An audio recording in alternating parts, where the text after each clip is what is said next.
দিনটা কি পূরণ হলো? তিনি বললেন আমি এই বাগানের মালিকের যখন কাজ করতেছিলাম, আমি যখন গোলামি করতেছিলাম, আর গোলামি করতে করতে আমি ওই নবীর চর্চা শুনেছিলাম যে নবী হবে মুহাম্মদ সাল্লাল্লাহু আলাইহি ওয়াসাল্লাম। আরে মুহাম্মদ সাল্লাল্লাহু আলাইহি ওয়াসাল্লাম আসার পরে যখন তিনি কালেমার দিবেন, কালেমার দাওয়াত দিবেন, কালেমা হবে লা ইলাহা ইল্লাল্লাহ মুহাম্মাদুর রাসূলুল্লাহ সাল্লাল্লাহু তাআলা আলাইহি ওয়াসাল্লাম। এই নবী যখন কালেমা পড়বে আমি বুঝে নিলাম আল্লাহর নবী আপনি হলেন আখিরি জামানার নবী। ও নবী আমি আর দেরি করব না, কেন আমি এই নবীর অপেক্ষাতে ছিলাম। আরে নবীর আমি অপেক্ষাতে আমি আজকে ওই নবী পেয়ে গেছি। ওই নবী আর জলদি করে আপনি আমাকে মুসলমান বানায়া নিয়া, আপনি আমাকে কালেমা ধরিয়ে শোনায়া দিয়ে আপনি আমাকে মুসলমান বানায়া নিয়ে আপনার উম্মত আপনি বানায়া নিন। আমার নবীর কাছে আসার পরে কালেমা পড়ে তিনি মুসলমান হলেন। লা ইলাহা ইল্লাল্লাহ মুহাম্মাদুর রাসূলুল্লাহ সাল্লাল্লাহু তাআলা আলাইহি ওয়াসাল্লাম। ওই জায়গা থেকে আমার নবী বললেন আর একটু পদার্পণ নবী আমার আগে গেলেন। আমার নবীর আগে যাওয়ার পরে আমার নবী যেন ওই জায়গায় গেলেন, একটা পাহাড়ি এলাকাতে গেলেন, যে পাহাড়টার নাম হয়েছে নাখলা নামক পাহাড়। এই নাখলা নামক পাহাড়ে আমার নবী গেলেন। সন্ধ্যা হয়ে গেল, রাত্রি হয়ে গেল। আমার নবী রাত্রি বেলাতে ওই জায়গাতে আমার নবী তাহাজ্জুদের নামাজ আমার নবী দাঁড়িয়েছেন। জোরে বলেন এ বাবা শোনা মালিকেরা, আজকে মাঠ পাড়া গ্রামের বসন্তপুরীর মানুষেরা বড় নবীর জীবনী শোনার পরে ফজরের নামাজ যদি কাজা হয় আপনাকে কৈফিয়তটা দিতে হবে মাহশারের ময়দানে। বলো তুমি নবীর আদর্শ শোনার পরে যদি তুমি কেমন নবীর উম্মত দাবি করো, তোমার ফজরের নামাজ তোমার কাজা হয়ে যায়। ফজরের নামাজ কাজা হবে বাপ, ফজরের নামাজ কাজা হবে তো? হ্যাঁ ও মা খালা জীবনী তো শোনো, ফজরের নামাজ যদি কাজা হয় নবীর উম্মত দাবি করে কোনো লাভ হবে? হ্যাঁ নবীর উম্মত দাবি করে লাভ হবে না। 4 রাত্রি 5 রাত্রি যদি জীবনী শোনো, জীবনে যদি করো, তাহলে বলো নবী যদি নামাজ যদি তোমার না থাকে তো জীবনটাই তো বেকার। আল্লাহর নবী সাল্লাল্লাহু আলাইহি ওয়াসাল্লাম বলেছেন কিয়ামতের ময়দানে সর্বপ্রথমে আল্লাহ প্রশ্ন করবে। নাসাই শরীফের হাদিসের মধ্যে বর্ণিত আছে, আমার নবী বলেছেন, আল্লাহর নবী সাল্লাল্লাহু আলাইহি ওয়াসাল্লাম বলেছেন ইন্না আউওয়াল ইহাসাবাকা বিহি ইয়াউমাল কিয়ামাতি সালাত। নিশ্চয় ইন্না আউওয়াল, সেই দিনে নিশ্চয় প্রথম প্রশ্ন হবে ইহাসাবাকা বিহি, তোমার হিসাব না হবে, তোমাকে প্রশ্ন করা হবে। কি জিজ্ঞাসা করা হবে? বিহি ইয়াউমিল কিয়ামাতি সালাত, কিয়ামতের দিবসে তোমাকে দাঁড় করানোর পরে সর্বপ্রথমে নামাজ সম্পর্কে জিজ্ঞাসা করা হবে। জোরে বলেন। আচ্ছা বলুন, সর্বপ্রথম যদি নামাজ সম্পর্কে জিজ্ঞাসা হয় তাহলে আপনি আমি যদি আজকে সারা রাত ধরে জীবনী শোনার পরে নামাজ হলো ফজরের কাজা, জীবনটা হবে তোমার সব বেকার, সব বেকার, কাজ কিছু হবে না। কাজ হবে? কাজ হবে না। আল্লাহর নবী সাল্লাল্লাহু তাআলা আলাইহি ওয়াসাল্লাম, আমার নবী মুস্তাফা সাল্লাল্লাহু তাআলা আলাইহি ওয়াসাল্লাম নবী আমার ওই পাহাড়ি এলাকায়, পাহাড়ের উপরে অন্ধকার রাত্রিতে আমার নবী কি করলেন? আমার নবী বলেন যে আমি ওই সময়তে রাত্রি বেলাতে তাহাজ্জুদের নামাজ পড়ার জন্য রেডি হয়েছি। জোরে বলুন সুবহানাল্লাহ। নবী আমার তাহাজ্জুদের নামাজ আমার নবী বাপ ওই সময় নবী আমার তাহাজ্জুদের নামাজ পড়বেন। আল্লাহর নবী সাল্লাল্লাহু আলাইহি ওয়াসাল্লাম আল্লাহর পবিত্র কোরআন উঠান। আল্লাহর কোরআনের সার্টিফিকেট হলো যেই বান্দা বান্দিরা রাত্রি বেলাতে ইবাদত করে, আল্লাযিনা ইয়াবিতুনা লিরাব্বিহিম সুজদা ওয়া কিয়ামা, রাত্রি অন্ধকারে কিয়ামের মাধ্যম দিয়ে যেই ব্যক্তিরা আল্লাহকে সিজদা করে, ওই ব্যক্তিরা আল্লাহর নিকটে যদি দোয়া চায় আল্লাহ পাক তার দোয়াকে কবুল করে। জোরে বলেন আল্লাহ পাক আর দোয়াকে কবুল করে নাই। সুবহানাল্লাহ। আল্লাহর নবী বলেন ওই সময়তে নবী আমার যখন তাহাজ্জুদের নামাজ আমার নবী পড়ছেন, আর ওই জায়গাতে ওই পাহাড়ের এলাকার একজন জিনেদের সর্দার আমার নবীর সম্মুখে আসার পরে হাজির হয়েছে। জোরে বলেন সুবহানাল্লাহ।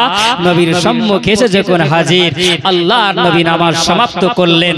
আমার নবী সমাপ্ত নামাজ যখন ঘটালেন, আল্লাহর নবী সমাপ্ত নামাজ যখন ঘটিয়ে দেওয়ার পর আল্লাহর নবী বলেন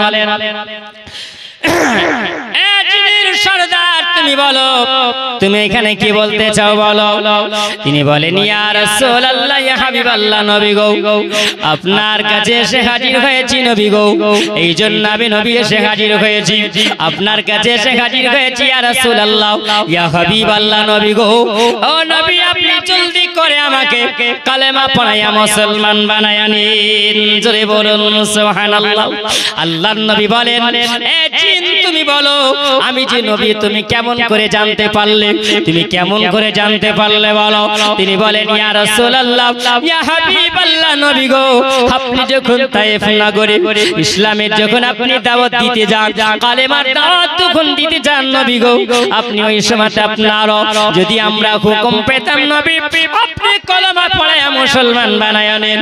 ও গো দয়ার নবী মুস্তাফা আকা কালি কামলিওয়ালা নবী গো আপনি আমরাকে কলেমা পড়ায়া মুসলমান বানান, আর আপনি একবার হুকুম আমাদের কি করেন তায়েফবাসী কি আর রাখবো না, আগুন দিয়ে জ্বালায়া দিব। জোরে বলে আগুন দিয়ে জ্বালিয়ে দেব। আবার নবী বলছেন না, আল্লাহ পাক আমাকে এই রকম অত্যাচারের জন্য আল্লাহ পাঠায়নি, বলো তোমাদেরকে জ্বালাতে হবে না, তোমাদেরকে ওই কাজ তোমাদেরকে করতে হবে না। আল্লাহর নবী সাল্লাল্লাহু আলাইহি সাল্লামের কাছে আসার পরে বলে ইয়া রাসূলুল্লাহ আপনি আমাকে কলমা পড়িয়ে মুসলমান বানান। ওই জায়গাতে নবী মুস্তাফা সুবহানাল্লাহ জিনেদেরকে কলমা পড়িয়ে মুসলমান বানানে ওই জিন দাউদ করলো এ জিনেরা তোমরা কে কোথায় আছো, তোমরা এসো এই নবীর কলমা পড়ে তোমরা মুসলমান হও আর তোমরা জান্নাতের হকদার হও। জোরে বলুন সুবহানাল্লাহ। আর আমরা এই জায়গাতে বসে থাকা উম্মতে মুহাম্মাদি আমরা মুখে দাবি করি কিন্তু প্রকৃত আমরা নবী বলা নয়, আমরা নবী বলা হতে পারিনি। আমরা মুখে নবী করি কিন্তু কাজে নবী দেখাতে পারি না। এ মুসলমান আমরা হলাম গিরগিটি মুসলমান, গিরগিটির মতন মুসলমান। আমাদের রূপ পরিবর্তন হয় না এখনকার বর্তমানে সুবহানাল্লাহ বোঝা যায় না মুরব্বি আর চ্যাংড়া বুঝতে পারা যায়, সুবহানাল্লাহ বুঝতে পারা যায় না। বাবাজি আমার সোনামানিক শোনো, আমরা গিরগিটি মুসলমান কেমন, আমরা ওই রকম গিরগিটি মুসলমান। এই বাবাজিরা আমার সোনামানিকেরা মা খালারা শোনো যাও মা, সুবহানাল্লাহ আজকে আমরা এই জায়গাতে বসে আছি মনে হয় আল্লাহর ফারিস্তা বসে আছে, না হিনা নাই জড়া নাই চাড়া নাই কিছু নাই। আর যেমনি মজলিস থেকে বের হয়ে যাব তেমনি কিন্তু আমরা আপন আপন কাজে লিপ্ত হব না। আজকে নবীকে ভালোবাসো, তো নবীকে ভালোবাসো, নবীর সুন্নাতির দরকার আছে না নাই?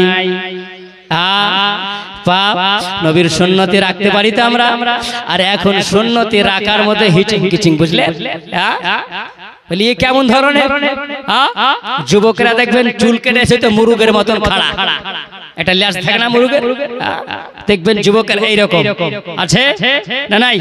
আছে। বাপ এখন দাড়ি রাখছে ছোট ছোট করে, তাই না? বলে ইউসুফ পাঠান রেখেছে তো আমরা রাখি।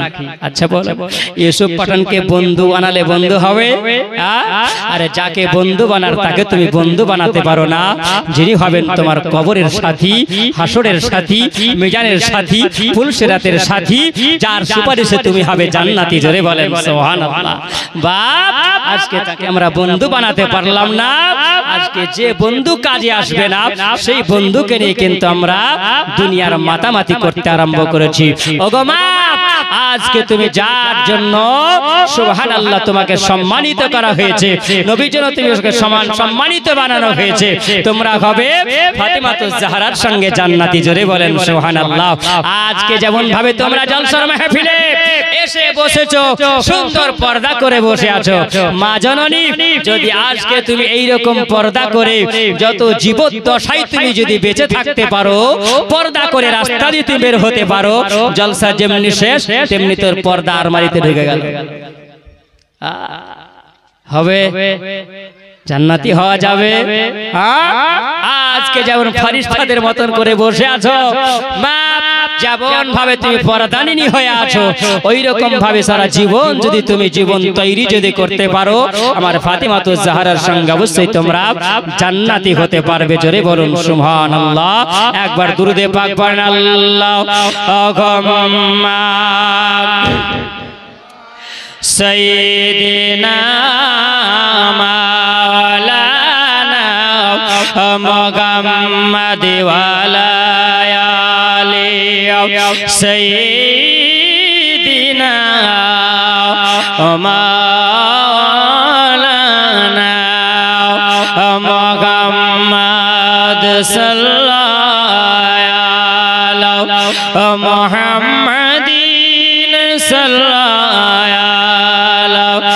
মুহাম্মাদ হরদম জবান সৈনিকালা পাক নবী মুহাম্মাদ হরদম জবান সৈনিকালা শফিয়ানা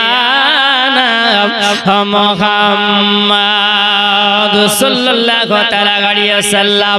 এ বাবাজি আমার সোনা মানিকেরাও, আজকে মাঠপাড়া গ্রামের বাবাজি আমারাও, এ জওয়ান যুবকেরা শোনা শোনা রেখে দাও, জেনে রেখে দাও, আমার নবী জানো নাখলা নামক এই পাহাড় থেকে আমার নবীকে যখন ডাকা হলো, আমার নবী মুস্তাফা সাল্লাল্লাহু তাআলা আলাইহি ওয়াসাল্লাম ওই জায়গাতে সবাইকে যখন কালমা পড়ায়া নবীকে মুসলমান বানায়া নিলেন, আমার নবী জানো আর একটু গুটি গুটি পায়ে সকাল বেলাতে আমার নবী যখন হাঁটতে আরম্ভ করলেন, আমার নবী বলে নাখলা নামক পাহাড় থেকে নিয়ে আমি যখন আর একটু আগে গেলাম, আর একটু আগে যাবার পরে একটা গ্রাম দেখা গেল।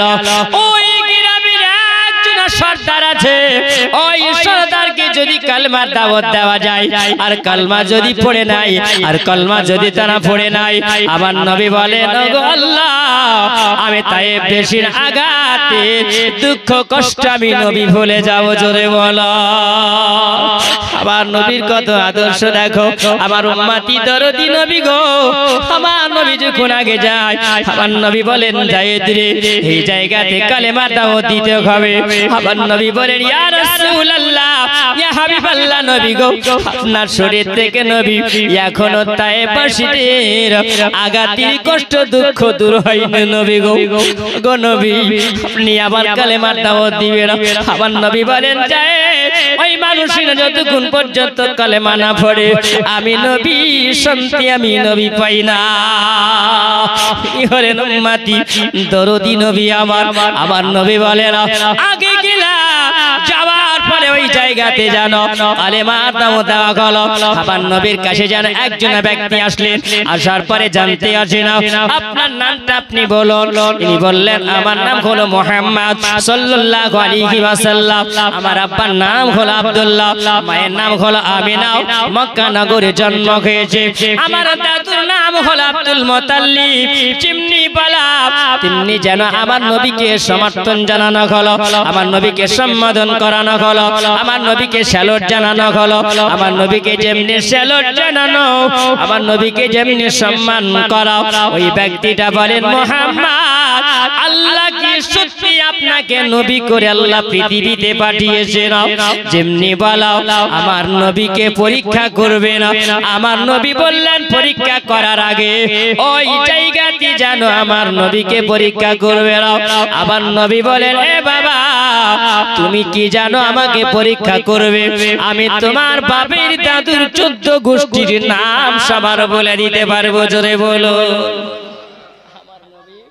সব নাম একর থেকে বলতে আরম্ভ করেছেন। সুবহানাল্লাহ। এই কারাম শাহ জাহারি রহমাতুল্লাহি আলাইহি যিনি হচ্ছেন জিয়াউন নবী সিরাতে রাসূল, এই দ্বিতীয় খণ্ডের মধ্যে তিনি লিখতেছেন, তিনি লিপিবদ্ধ করেন যে সুবহানাল্লাহ, আমার নবীর অনেক আলোচনা আছে। বাপজি আমার একটু আগে আসেন। আল্লাহর নবী সাল্লাল্লাহু তাআলা আলাইহি ওয়াসাল্লাম যখন ওই জায়গায় আসলেন, আমার নবী মুস্তাফাকে বললেন, সত্যি আপনি হলেন আখেরি